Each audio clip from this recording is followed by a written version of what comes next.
Elsewhere, talks continue today in the airline industry as rumors swirl about the possible merger between U.S. Air and United Airlines. Joining us now with his take on the situation is Michael Wilkie, who covers the airline industry at Advertising Age, and he joins us now from our Midtown Bureau. Michael, thanks for being with us today. You're welcome. If indeed, as Gerald Greenwald suggested this morning, U.S. Air would be a good fit for UAL, how would that work on the marketing side of the business? Would it, in fact, give the combined entity a little more leverage on that front? Well, one interesting possibility that United might be able to use U.S. Air in its plans for is a shuttle by United on the East Coast.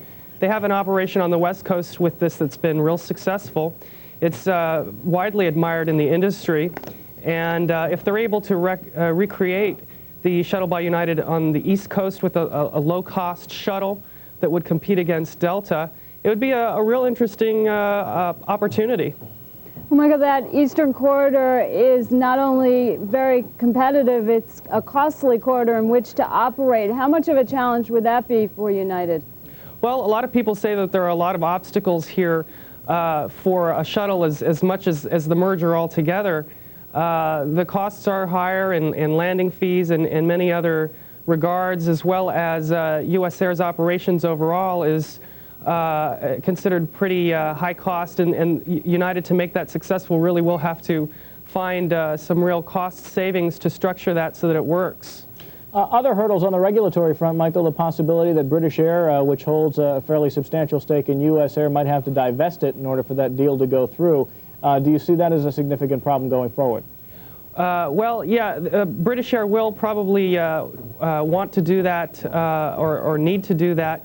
They presumably are keeping their options open. They are looking at other possibilities right now for other partnerships.